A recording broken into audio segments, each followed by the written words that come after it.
All right, Bob, you're on. Okay, Tim, thank you. You know, this is a great opportunity to talk. The only thing was when Tim and I first talked, he said, you know, I know how chaplains are. They're a little bit less than pastors. And so instead of 2 hours, we'll give you just an hour to talk. And now, you know, he's told me, I think it's about 15, 20 minutes, and then he's going to do his sermon. But I'm really happy to be with you and to be able to share. As Tim said, you know, my dad was a preacher, and I never wanted to be a preacher. I wanted to be a policeman, and God had a sense of humor. He's let me do a lot of things, but he still kept me in his will and in his plan. And so it's been a great opportunity to do a number of things. As a police officer, I know everything in my life seems to have gone in seasons. The Bible talks about 7 years, and sometimes I was a slow learner. It took me 8. But I spent 7 years as a police officer and began to see that on a private basis, I could provide a private police service and do more for my clients and the community than I could as a police officer. I got to do that, and one of my first big clients was a little operation just starting in Portsmouth at that time, CBN, Channel 27, WYAH. Channel 27 is long gone. Pat Robertson is still there, and Christian Broadcasting now also has Regent University, and it's a tremendous ministry. And I'm thankful that I had the chance to serve Pat and serve CBN for a number of years with my private police service. Talking about things in churches, as Tim said, things are so different today than they were as I grew up. I was first sworn, I know I'm a whole lot younger than some of you, but I was first sworn in 1965. As a pastor and living 2 blocks from the church, if something was wrong at the church, if the police officer walked in a beat at night, they don't do too many of those today, but he would find an open door where somebody forgot to lock it. That's a common problem in churches. They didn't, you know, have an alarm at that time. They would call or come down to the house and say, Reverend Chauncey, or he preferred to be called Brother Chauncey. He didn't use the fancy titles. My dad went through apprentice school at the shipyard, and then God called him in ministry. And so Dad would go down with the officer, and they check out the church. And today I'm working, in fact, this week with a church that has card access in mind, and we're using cameras in place of what years ago when I was in business, we would have used alarm systems, motion detectors. We can do so much more, just like the technology that Tim is using here. We can make these cameras become motion detectors and alarms, but better than that, it can send a live stream to your smartphone, to your tablet, to your PC. And if you're not available, or somebody from the church staff or volunteer leadership, if they're not available, the alarm company can notify the police. And instead of a false alarm because it's something unusual fell over, or maybe there's a banner that somebody put up and the wind's blowing it when the air conditioner comes on, the police department can even look in live and see that there's no problem, there's no intruder, and avoid a response and a false alarm. The horror stories of churches and what goes on, things that we'd rather not know about, but if you don't know about it, you can't improve it. Tim and I talked about how they want to grow, and Church of Christ who wants to plant new churches. All denominations seem to be reaching out. I talked to a gentleman today at a funeral, a sad funeral for the loss of one of our Navy SEALs killed just recently. But we talked about how churches today, some of them have older parishioners, maybe my age or maybe your age, and they're not growing. They're reached a point of saturation almost, and now they're dropping off. When I did the Christian singles, I said there was much worse than being single. Being divorced or being widowed was a lot harder because you had some memories and some experiences that weren't easy to forget or to get away from. The bad thing about being single is a good thing. You can change your life, you can change your TV and do what you want. When we talk about churches, the first place, and I'm going to use 5 D's tonight, and these D's, the first one is deter. We don't want to deter the visitors, we want to welcome them. But having someone in the parking lot, and if you have a large parking lot or 2 or 3 lots, you can have someone that's there to greet those coming in.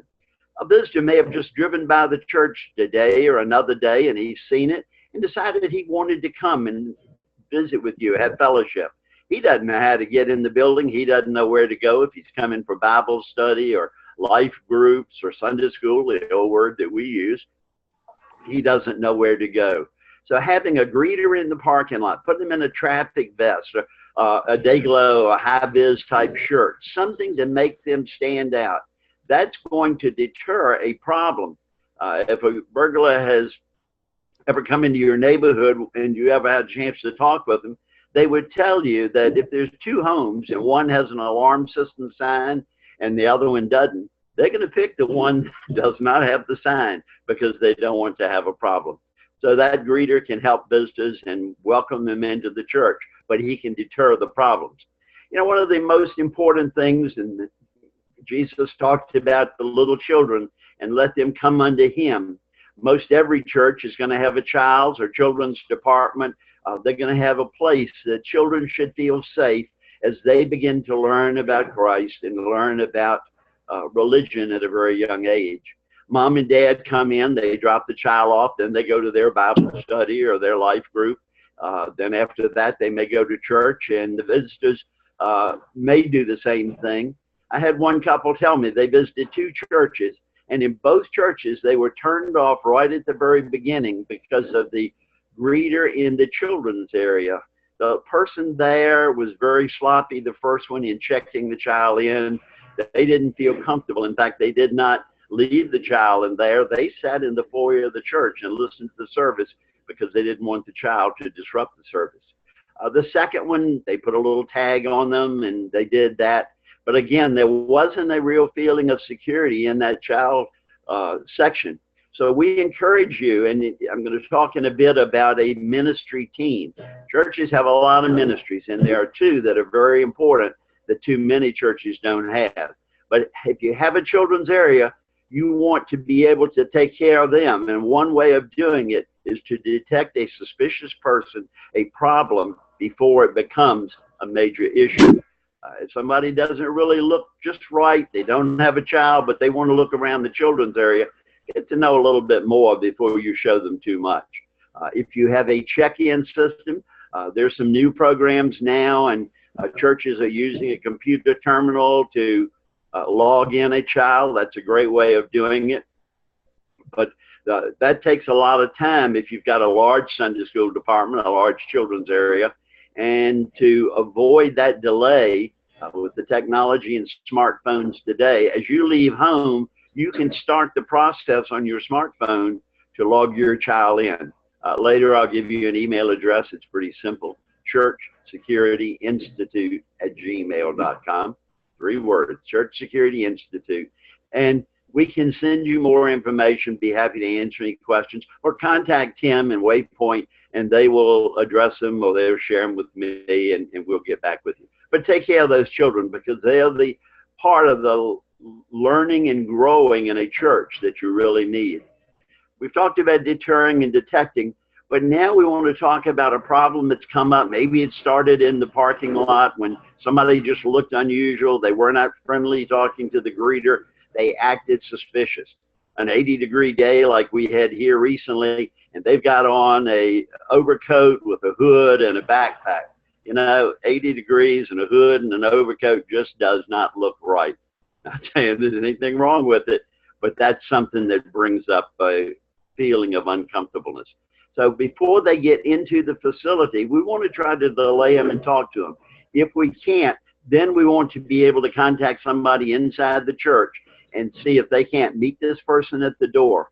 You know, one of the things I try to tell churches, and when Tim's group did West Park Church, they suggested that they lock some doors that had been left unlocked. And it was so funny, the security team that I trained, one of them went to the elder and the pastor and said, you know, Bob taught us this a year ago, and some of the people in our church didn't listen real well. We lock the doors, and they come along and unlock them.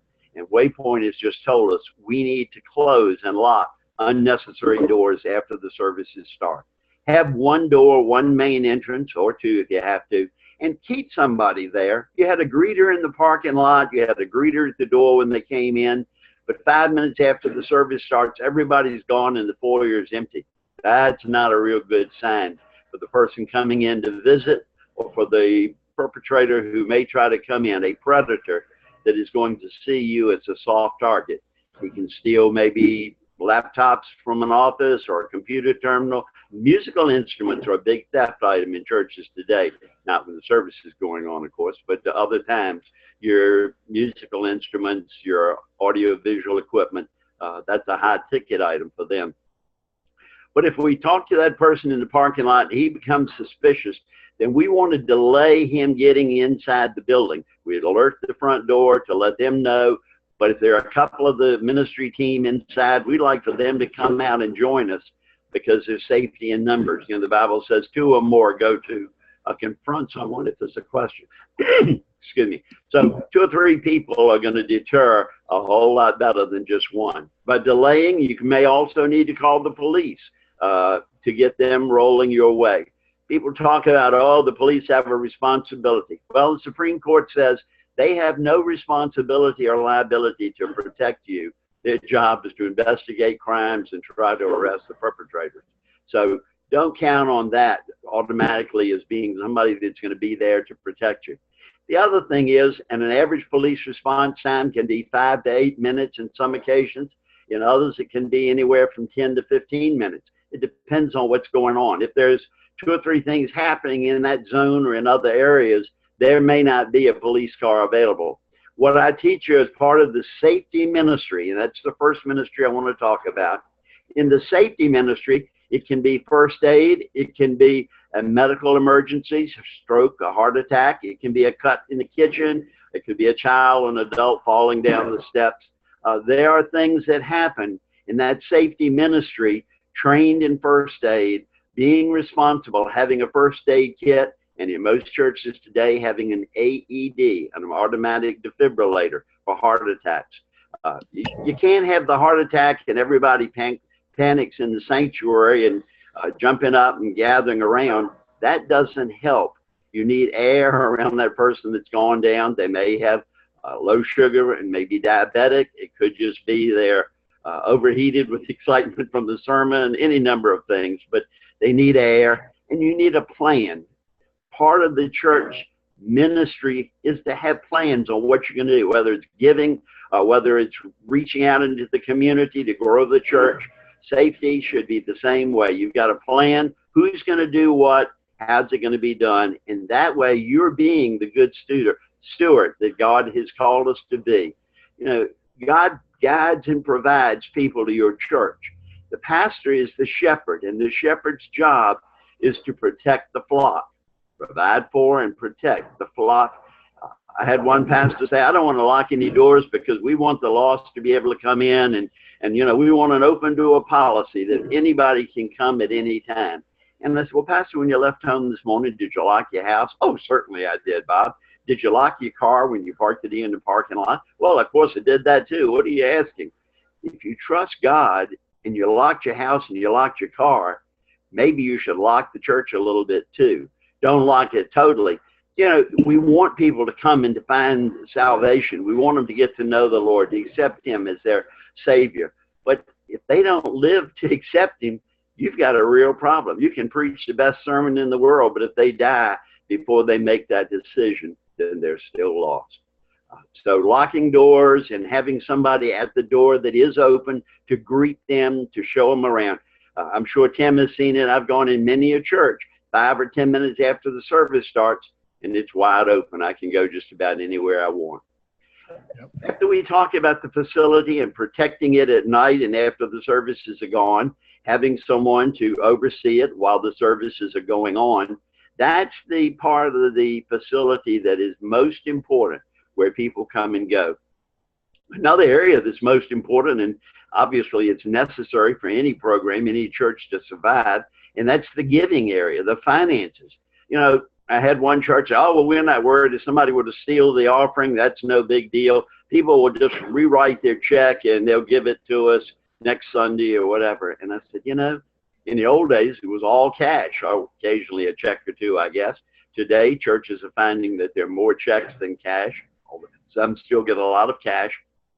They're also finding that there are PayPal and other ways of giving online. I know my own church now has a push play that you can give online, and in the little box on the back of the pew in front of you where the greeting cards are, there's a card that says, I gave online, and they encourage you to put that in the offering plate if you're not putting your envelope in there, so that the usher knows you're not ignoring him, you've already given.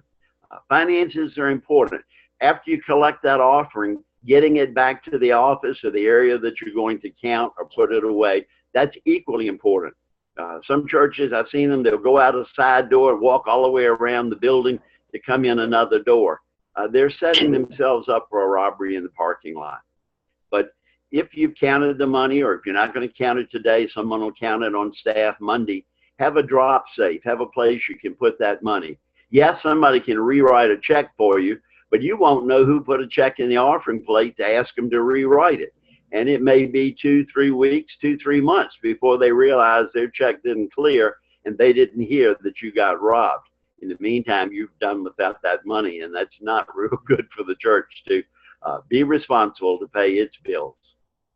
Another area that is really important is training. If you've got a ministry safety team, you've had them trained. They've had the AED, the CPR, the first aid. Some have nurses or doctors, somebody in the church that can help and be part of the ministry team, and those people are trained. Disruption of a service is very important today. It's happening. I've seen it happen in person a couple of times recently, and it's really scary. And the most recent one that I saw, we thought it was part of the drama program that the church has. It was somebody that got up during the pastor's sermon, started talking to him as they walked down the aisle. And in this particular case, because it was a young female, I don't think too many people were as concerned. Had it been a really rough, tough-looking guy or woman who seemed to not belong, this person carrying a Bible, looked obviously very comfortable in church, and was talking to the pastor, and it shocked him, but I'll give him credit for going right with the flow. And then she made a comment that perked my ears up, if no one else's. She said, my dad, how does she say it? My dad takes his medication and he's psychotic, but I'm not psychotic. Now, this person could have been overly filled with the Spirit, as I call it. There are some people that they get too religious to an extreme that it overcomes them. Had a church one time that they spotted him in the parking lot. They notified the door. They stopped him at the door. And he told them he had a message for the pastor, and he had to give it to him right then because God wanted the preacher to know this and to share it in his sermon. By the time they had heard about that, the chief of security was there at the door, and he was a retired police officer, and he probably better prepared than some of the volunteers to handle the situation. And he asked the man, he said, sir, why did God tell you this to come and do right now? The pastor's in the sermon. Well, God told me to come right now, and I've got to come in. And he said, sir, I'm sorry, but you can't interrupt the pastor in the service. We'll get your name and phone number, and we'll arrange a time for you to come back. Well, the guy was pretty insistent, and he began to be a little belligerent about it. And he said, well, what are you going to do? That's the wrong thing to tell a police officer. What are you going to do? I shared with my friend later. I said, what are you going to do? He said, Bob, I really don't know. Had it been on the street and I was on duty, it would have been a whole lot different. But in the doorway of the church and being here in a ministry position, he said, I really didn't want to do what I could do. He said, I looked at him and just as straight in the eye as I could and said, sir, I'm going to give you 20 seconds to leave or else. And the guy said, or else what? He said, you'll find that out in 20 seconds. Well, thank goodness the guy didn't stick around, and he probably pushed it to 10 or 15, but he walked away. And the security team, which is much different from the safety team, they said, well, that's a blessing. We started praying as soon as he started walking up, and we just prayed that the Lord would handle it. In this case, the Lord did. Have a security team after you have the safety team. Safety is a word that everybody's familiar with. Medical emergencies happen in churches all the time. There is a direct need for that. I'm not going to get into the active shooter and all of the other things that happen in churches, the burglaries. Saw one church where a 75-year-old woman was knocked down to grab her pocketbook. Those things are going to happen, but they're less likely. And if you've got that deterrent, if you've got that visitor that sees somebody with a traffic vest, they're going to usually leave. And so If you're prepared to save the lost, prepared to serve the needy, prepared to do what God would have you to do, pray about it and then follow his lead. Tim? Thanks, Bob. All right, folks, you'll notice, again, down at the bottom of your screen, there's a place for Q&A, and this is the point where we want to open up the question and answer box for you guys to type in some specific questions. I'm going to address some of those areas that Bob just referred to. Let me go back and share the screen to that slide again. Those 5 areas, if you're going to create a team, and that's another poll I want to drive, is we're curious, do you currently have any kind of security team or safety team in place at your church? And so I'm going to launch that poll right here, and we're just kind of curious where we're at with the group that we have here. As we're getting, if you all bringing in any questions that we'd have, I want to talk about your visitors. You talked about doors. As I get to visit churches and make recommendations to them about the best ways to use their facilities, what we're finding out is that the older the building is, the more doors they have. That you can go to a church built in the 50s or the 60s, and there will be 12 or 15 ways to get into that building. And that just means there's 12 or 15 different places that you've got to have your eyes on in this day and age. And so we recommend locking those doors. You need to be polite maybe and put a sign on the outside saying this door is locked except for these times. Please go around to the front entrance so it doesn't look like a visitor is just going on locked doors all the way down the row. They know where the entrance is. But getting your visitors and the general population at your church to enter primarily through 1 or 2 doors is really advantageous for having a safe, secure environment. Now for kids, what we're talking about is we recommend having a place where parents do not go, that there is a check-in booth or a check-in counter, and past that is a secure area. And you know, in the old days, parents would walk right into the room, but in this day and age, we don't know who those parents are. There's often step parents and estranged parents and all that, and we don't know who these people are. And so we want only people that have background checks that are on the team, and we want your team clearly marked, whether that's with a lanyard or with a bright colored shirt that identifies your children's ministry behind that place. And you'll get pushback when you initiate that policy, that there'll be parents that have gone back there, or older siblings have always gone back there to get their kids. It's like, no, after your kid goes back in the hallway, then it's a secure environment. And so in this day and age, you can have a check-in spot, welcome your guests at that check-in spot, get people checked in, and then the kids go back to their class. But you need to also, if possible, Bob did a great job talking about, in this day and age, it's phenomenal what you can do with just a few cameras. You can go to Walmart or Costco and get a package for just a few $100s that will have multiple LED infrared cameras that you can put up both inside and outside your building. And we recommend that you don't have a little monitor that only you can see. The last church that I was pastoring, I think we had 8 cameras that we bought all in one system.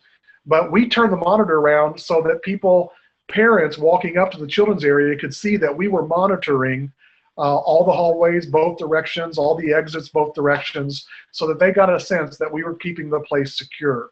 And it's not very expensive to hook that up. And they also record, like he said, any movement in the evening. You can set it up after midnight, between midnight and 8 a.m. Any movement is recorded on a hard drive for 48 hours and then deleted. And you can get notified, like he said, on your cell phone or some other way. And we had about twice a year, we would have people come up to our door and shake the doors at 2 in the morning to see if they were unlocked. And you could see them looking in the windows like that. And we would have video of about 15 seconds at 2 in the morning, that when we woke up in the morning, there would be the video of it of whoever it was. And they'd walk away because the door was locked. But I don't know where those people came from, but our cameras just automatically turned on when they were touching the doors. And so to keep your children's area secure, but also your whole facility secure, it's not that difficult. And there's little apps for your phone that you can control who has access, which cameras they can see, all those kind of things. It's very user-friendly and surprisingly inexpensive. With your finances, now let me see if we're getting any questions coming in here. Okay, we've got one question so far, so we're going to be able to answer that live, I'm sure. I'll get to that in a second. With your finances, you need to have a policy in place, a policy sheet about how cash and checks are handled. And of course, we're getting fewer and fewer of those these days, which makes the amount of cash on hand and checks less. But you still need to have a policy. In good faith, you need to handle well the funds that people are giving you. And so that policy, we can provide you with some of those policies that are pretty typical, but those policies would include two unrelated people counting the money on site. The money doesn't leave and go to someone's living room. It's counted on site and it's recorded how many 20s, how many 10s, how many 5s, how many 1s, how much change. They both sign it. They're not related. It's not a husband and wife or a lady and her mother because they can't vouch for each other that they weren't pinching a little bit of the funds to make Sunday dinner go a little easier. And so you got to have a policy in place that you stick to. But also securing those funds. I can't tell you how many churches I go to that from Sunday to Monday, there's a big envelope in the secretary's desk. If I'm a burglar, that's where I'm looking to see where the cash is on Sunday night, is somewhere in the secretary's desk. There's going to be a place for all the cash, the petty cash. And so you've got to get that in a secure lock box or a keyed bank envelope. You can go deposit it right at the bank once you have the checks recorded. I would do that sooner than later. If you have to wait till Monday, so be it. But we always advise do it on Sunday. You can get people that will stay after church for 15, 20 minutes and get that done. Bob's going to talk a little bit more about disruption of services. And he said, because that's the one question, your thoughts on concealed carry in the church. And that's a common question. We don't lead with that because that scares some people. But disruption of services can mean a lot of things. It can be a medical emergency. Someone right in the middle of your service has an epileptic seizure, or of course a heart attack, but all kinds of things you may have seen.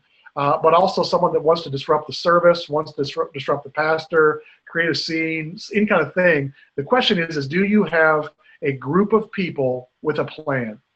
It doesn't have to be a large group of people, just 3 or 4 guys that you've trained and equipped and said if something happens, the first thing we want to do is get it out of the auditorium. If we can get that out into the hallway or in the lobby away from all the rest of the people, that's the first thing. But you've got a little bit of training to just get a group of people. And there'll be guys that'll be all over that. They'll love to be on that team. But there's a number of disruption of services. But Bob, would you give us your thoughts about disruption or concealed carry? Of course, there's states. We've got mostly Maryland and Virginia, North Carolina here. Different states are different on that. But concealed carry and kind of what the trend is these days about that. Sure, Tim. And, that's a common question that really isn't as important when you think about all of the problems that happen in the church. That is one of the least, but it does happen. We saw, sadly, in Charleston, South Carolina, someone coming in with a gun and 9 lives were lost. That is probably, even though the judge says it's not, that certainly sounds like a mental health issue. And many of these people that disrupt the service do have some mental health issues. One of the things I mentioned earlier too is some people get a little emotionally over the top in their faith and in their beliefs. It just get carried away. They're not necessarily a particular type of denomination or a particular type of person. They just get very emotional. They get stirred up about something. And so the easiest thing to do is to have a couple people that can go up to them, offer to pray with them, and kind of guide them out a side door. There was a national pastor on TV that had a gentleman come right down the center aisle and up on the stage. Now, this pastor had 2 security people, you would have thought they were assistant pastors, up on the stage or platform with him, and they kind of stood around. The pastor said later, I'm looking at them wondering what are they doing and wondering what is this guy going to do. And he got up close enough to the pastor that it could have been a problem. The young lady I mentioned earlier, she was close enough to the pastor and 5 volunteers that went up to be with her at the altar, that had she had a knife like a woman, I believe it was in New York, stabbed a deacon. Another one in New York where there were uniformed police officers in the church, and the person came right up onto the altar where the priest was praying and cold cocked him. He hit him so hard he knocked him down, and the policeman's running up behind him. It's too late if they're ahead of you. A church, if they're not up on the pulpit, some churches have several people up there, then down on the first row, and not in the center, but over on the side, 2, 3 people up front can prevent a problem and can prevent a disruption. Now, if the person won't go willingly and volunteer to go out and pray, there's some simple little hand pressures that you can use to encourage them to want to come along with you. One of them in law enforcement we're taught is the come along. And that little come along, and you take their thumb and a couple of pressure points on their back of their hand, they'll come right along with you. It's not a disruption.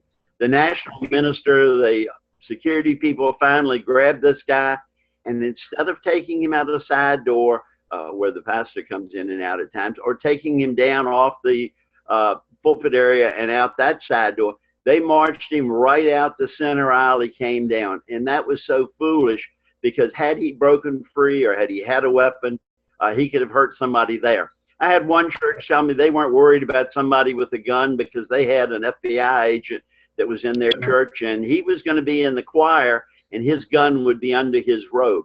Virginia, our Attorney General a few years ago said that Virginia's law says you can have a gun in a church, in a service, if you have reasonable cause, and self-defense of your life was reasonable cause. Maryland, you're probably not going to hear that. But that gun is the least really important thing, because if a person already has the gun, whether they're coming down the aisle or they get up from a pew and come forward, you can't start shooting a church because you're going to hit innocent people. One church asked me about pepper spray, and I said, well, it depends on how big the sanctuary is, quite honestly. If you've got, as Tim said, an older, real small church, that cloud of pepper spray is going to hit a lot of people, not just the problem person. There is a gel now that you can spray that is going to be a little more limiting in who it hits. But having used pepper, a lot of it comes back on the person that's dispensing it. Being able to prevent it is the most important thing. You don't know in your church right now probably who carries and who doesn't. There is a little trick of the trade that we do in greeting somebody at the front door, where if one person is the observer and the other one is the handshaker, and we can pretty quickly tell if somebody is carrying. Some churches are now taking the position, they tell their members, if you have a concealed weapon permit, we have one request. You can do 2 things with it. You can put it in the car, in the trunk. You can leave it at home. But the one request is you do not bring it in here unless we know ahead of time. You can see an usher, you can see the pastor, you can see our ministry security team. But if you have a concealed weapon permit, we're not saying that absolutely you can have it, but we want to know it ahead of time.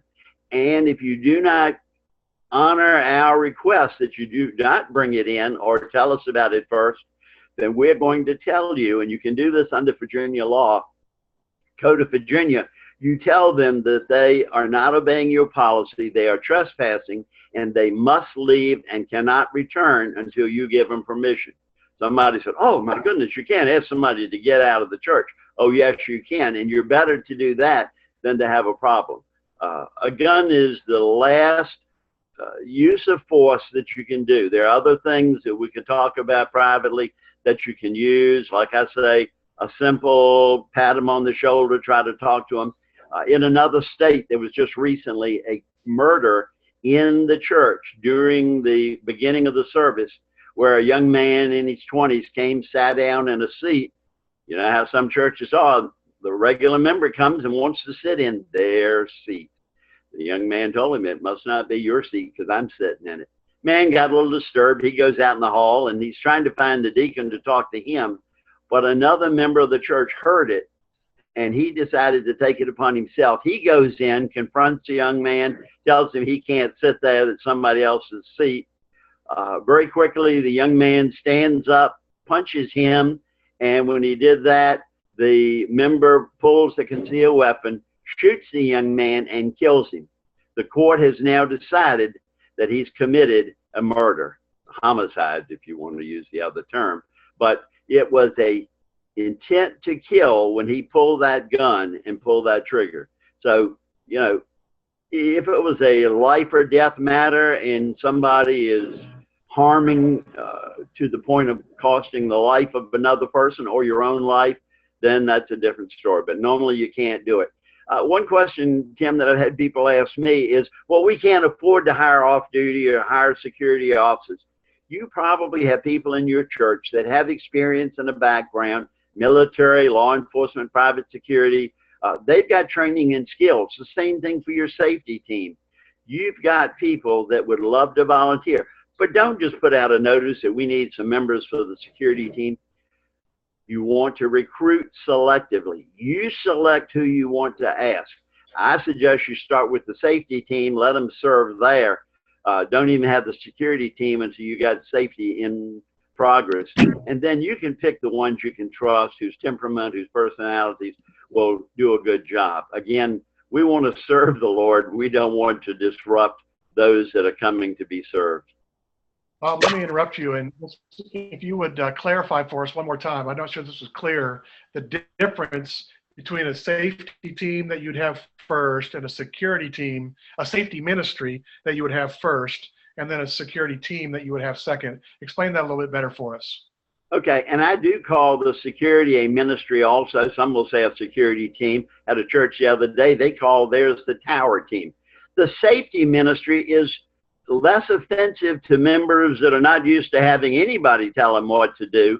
Under safety, that's the thing that most likely is going to happen more often than a security issue. The safety ministry is a way to get started without offending anybody, without getting into guns and other things. Then from that safety ministry, some of those people could be your security ministry. Or you can take the ones that you really need and move them over to a security ministry or security team. Some churches prefer to just call it a security team. They say they don't worry about the safety side. Your safety can be your security. I put the two together sometimes, but you want more training on the security side. Going back to the gun for a second, it's not the people that say, oh, I've had training, I know how to shoot. It's not how and to shoot, it's when to shoot. You don't want to shoot and ruin your life and take someone else's life when maybe if you hadn't drawn that weapon and pulled that trigger, that person would still be alive and you would be out of jail and living your life. So the security team will have special training. There is one church that I know of, they do have armed persons on their team. They are, in most cases, retired law enforcement.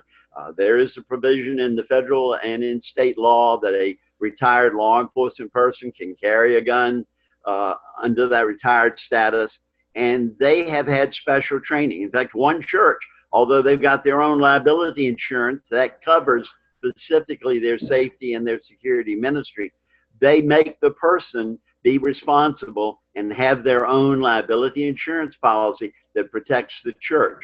Should something happen, should an accident happen, they want to know that the person is insured and the church is a listed or a named protected person.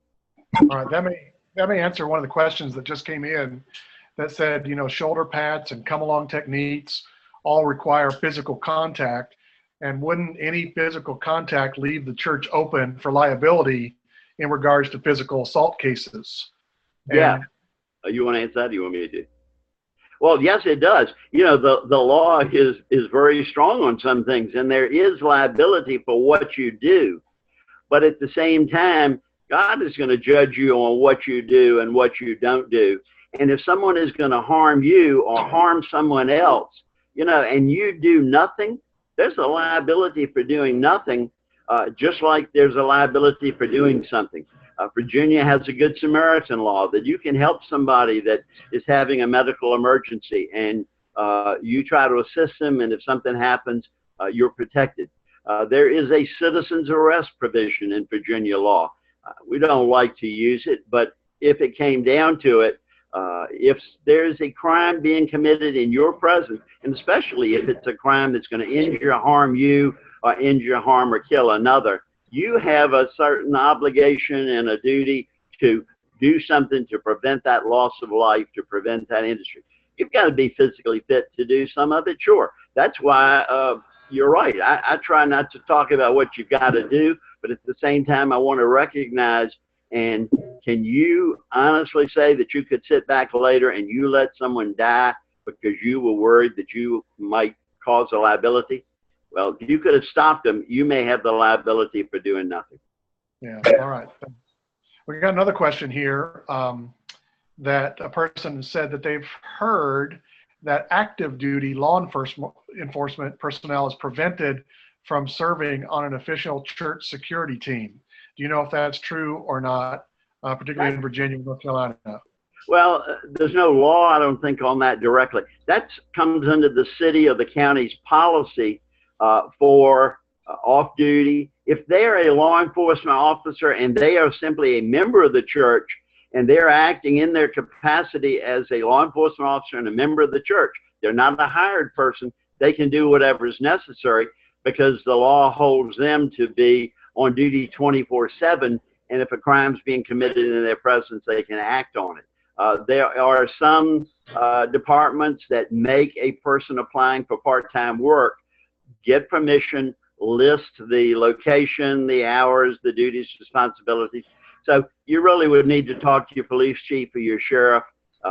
And what I recommend for any of this, talk to your counsel. Two things that you should really talk to: your insurance agent and the attorney that represents the church and is going to have to answer for whatever may come up. But no, a police officer in my own church, we have 2 deputy sheriffs that direct traffic when we have 3 or 4 services on Sunday. And so they do the in and out for the traffic. And then they patrol the property very casually in uniform. There are a couple of churches I know that have got an off-duty officer in plain clothes.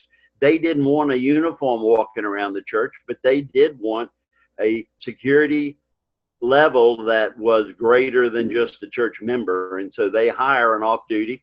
In one case, the church member is not paid. He's a church member, but that's the role that he plays. All right. Well, let's get down to your last slide here, and then we're going to wrap up and be done at 8:55, hopefully, for our 55-minute webinar. But kind of Bob's final question here for all of us, kind of where we go from here, is for everybody that's on the webinar tonight, is the question: do you have a safety plan? So that's the first question. We saw that I don't remember the results, but about half of us have a security or a safety team of some kind. So that's a great first step. So what kind of plan do you have for safety and security in each of these 5 areas that we've noted tonight, that you've seen that slide? Here's the 5 areas that you've got to be concerned about for safety and security. Do you have a plan? Number 1. How do you accept people onto a team? He said, don't just take volunteers, but for these particular teams, unlike other areas in the church, you've got to vet and recruit rather than just take people at large, obviously. And then the question is, how will you do training? And so you can find training. We're going to give you his email address on the follow-up email that you'll receive tomorrow, automatically tomorrow. And if you're looking for training, he can help direct you to some places for training in some of these areas. He's got a walkie-talkie up for some reason. I'm guessing he wants to say something about that. Well, the 2 things that I think are important to talk about: anything in life, you need a plan. You know, if you don't have a plan, whether it's deciding to get married, how to ask that young lady or young man to, and that does happen, your ladies are now asking men, to get married, whether it's a financial plan, whether it's an insurance plan, or just a plan for your life, have an idea of what you're going to do.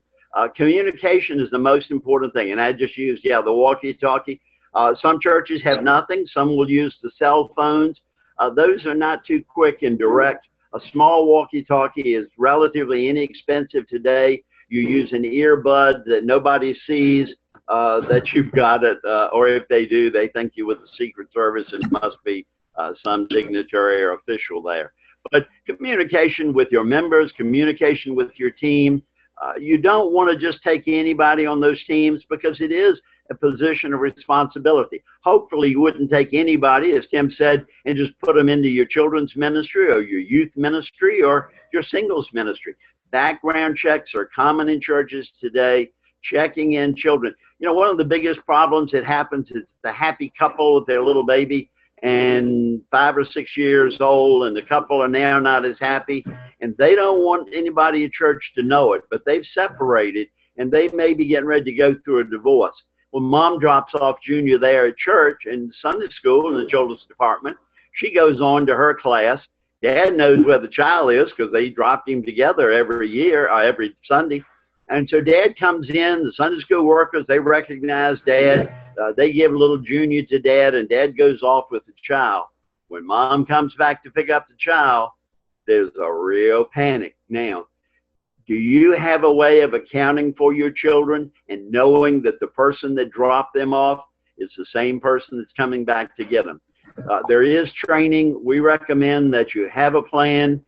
You consider your insurance company and your attorney when you review that plan with your pastor, with your church leadership, and then you put that plan into practice with equipment, a first aid kit, fire extinguisher, AED, radio, a vest, a lot of little pieces, not expensive. Some of them people may already have, but you need to be equipped to do the job in your work day to day. In other things that you do, you've got equipment, and you need that equipment in order to do the job. Once you've got the plan, you've got the team, the ministry team, whether it's safety or a ministry security team, you've got the equipment, then you put it into practice, and you do practice an exercise every so often. We recommend you make up a little scenario of something that's going to happen. And vary it from different things. Somebody wandering through the church doing a service. Nobody knows them. They won't answer any questions. Somebody wants to come and pick up a child, and they can't tell you the child's name, and they don't have any identification. Somebody that gets up in the service and starts walking around.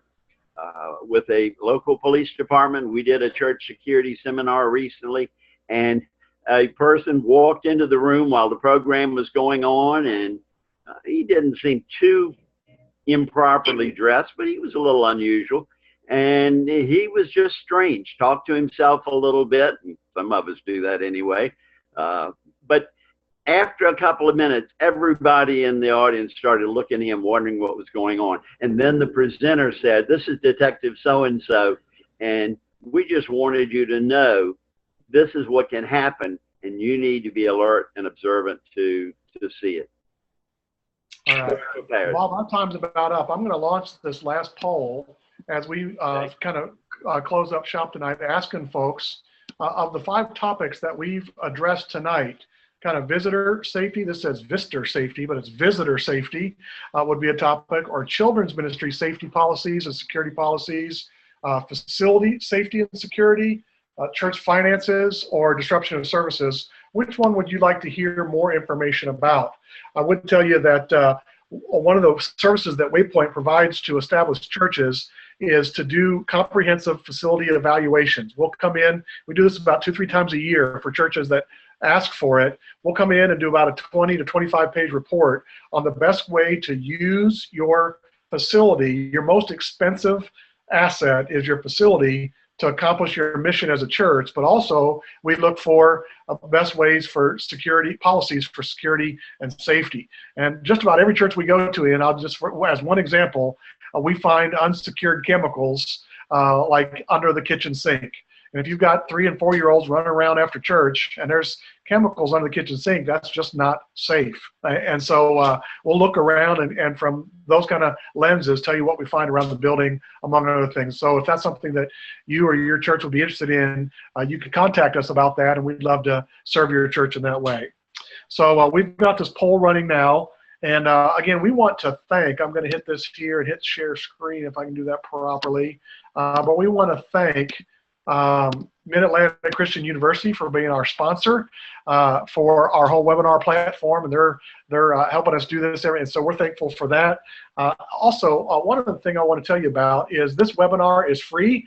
It's a free service that we get to provide, and so we don't ask for any fee for it, but the only thing you got to pay for is for me to get the opportunity to ask here at the end of the webinar if you all would consider either supporting Waypoint Church Partners for the very first time as a church as you start putting together your budget for next year, or would you consider supporting us more. I put on the screen the church plants that we have helped to start over the past generation or so, including 6 new projects this year. We've had 2 launch already, and then we have 4 churches launch in 4 weeks in August and September. And that's something we're doing together as a group of churches, and we need your help to plant more and more churches in the region and provide all the services that we do to establish churches as well. And so my ask is, at whatever level of influence you have in your church, would you pursue the idea of your church supporting Waypoint through your missions budget? We have about 150 churches in the region that support us financially through the missions giving.